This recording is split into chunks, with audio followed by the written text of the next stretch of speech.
As you'll recall, we provided very, very capable shoulder-launched anti-aircraft defense systems, but they only range up to about 10,000 feet.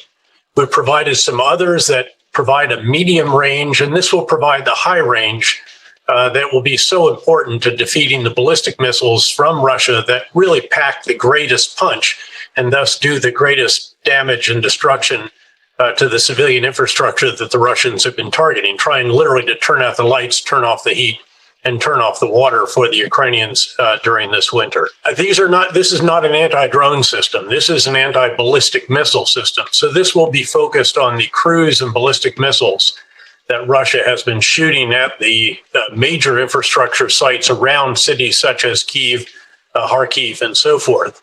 The drone problem is a separate one, but much smaller munitions. These are huge munitions and again, have an enormous explosive power. So when they get through the defenses that Ukraine has, which are gradually being depleted, they are doing enormous damage and destruction. So this will help to plug that gap to very substantially augment with a much more sophisticated system than Ukraine has right now. It will take weeks. I'm not sure. It would be multiple months. The Ukrainians have shown tremendous affinity and ability in their training. They don't take coffee breaks. They take short breaks. They want to get back to the front lines. And they've been remarkably quick at picking up the skills and the knowledge and expertise needed to employ the sophisticated systems that we have sent to them. And this, of course, today, I assume the announcement that President Biden makes will take our assistance just since 24 February, the invasion, to well over $21 billion worth of arms, ammunition, and other material. That's really extraordinary. It dwarfs all of the other Western assistance put together. I'm very much with Senator McConnell on this, that this is not just about helping Ukraine preserve its independence, territorial integrity, and sovereignty, and ensuring security of NATO Europe. This is about cold, hard U.S. national security interests. It might very well be, General, but as you've heard, a lot of Republicans are chafing at the idea that we're picking up most of the tab. I believe close to 80% of it tucked into that omnibus spending measure. The $1.7 trillion is another 40 plus billion here. And Democrats are trying to push it as Ukraine needs us. We need your vote to approve this. But some Republicans, including Kevin McCarthy himself, who just could be the next speaker, wants to track exactly where this money is going. What do you make of that? Well, I think that's very legitimate. And there are numerous initiatives ongoing, and there will be more as a result of this legislation to track where it's going. Various inspector generals and government accounting office and other mechanisms needed to do that. So I think that's absolutely valid. Those concerns are real, and there shouldn't be a blank check. I think he's correct about that. There should be a check, however. And frankly, the biggest champions, you heard Lindsey Graham, you heard Senator McConnell. These are the Republicans in the Senate. Frankly, these are the individuals who hung with us during the tough early days of the surge in Iraq to enable us to get to the progress that we ultimately achieved there. They are solidly behind this. I fully agree with that, and certainly with the other members of Congress from both parties who are supporting it. But this is about, again, our interests at heart. And make no mistake about it, what we do here resonates around the world. And if we want deterrence elsewhere to be solid, and we want potential adversaries around the world to recognize that we have not just the capabilities, but the will to employ them, it's very important that we demonstrate that here. And we have been doing that. We have been leading NATO and the rest of the Western world. But the bottom line is, if the U.S. does not lead and do the disproportionate amount of the support, the rest of the world doesn't follow. Again, welcome to life as the superpower of the Western world. Yeah, General, I'd be remiss if I didn't mention some curious comments or certainly signals we've been getting out of Vladimir Putin, who yesterday reportedly had issues, so that was his word, with the Russian army, going on to say that the war is becoming extremely complicated. Well, he has actually been all over the map. He is obviously completely miscalculated from the very beginning.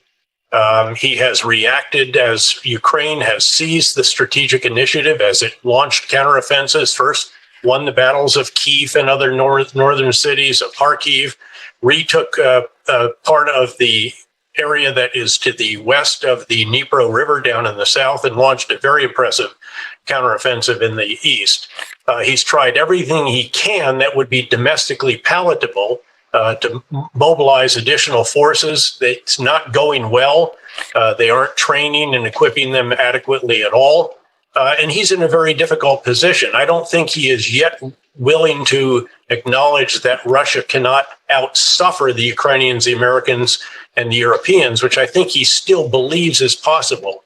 But I think there is going to come a point, and we need to hasten that moment, when he realizes that this war is not just unsustainable because of the terrible losses on the battlefield, which are now many times what they sustained in over 9 years in Afghanistan, just in the first 10 months of this war, but also the damage that's being done to their economy, their financial system, his personal confidants, the sanctions against them, and the export controls that are bringing their industry to their knees. They have said that they're setting their economic foundation back by 2 decades or more. We need to hasten that moment when he realizes that and is willing to enter into meaningful negotiations, noting that on the other side, Ukraine clearly needs to have this damage and destruction to their infrastructure stop the war, obviously, and have Russia withdraw, and then get some kind of security guarantee that will be essential to enable a Marshall-like plan to enable the reconstruction of Ukraine. These will be the elements of some ultimate negotiated resolution. When that moment arrives, when that might be possible, is very hard to tell. It depends on the battlefield and on the continued damage being done to the Russian economy and financial system.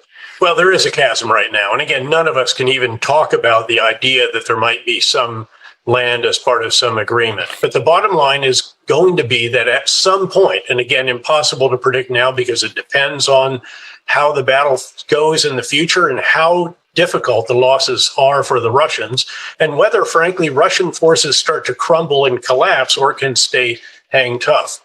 But there will come a point, I believe, where Putin will recognize that this war is unsustainable in the same way that Afghanistan was unsustainable for the Soviet Union after 9+ years there and withdrew. He has sustained many times the losses on the battlefield in Ukraine that they sustained in over 9 years in Afghanistan. This is going much more rapidly in that regard, and much, really quite abysmally for Russia, even though the lines right now have stabilized as each side is trying to build up forces, something I think the Ukrainians will do much more impressively once again than the Russians, as they have since the beginning of this invasion and war. They're fighting for their independence.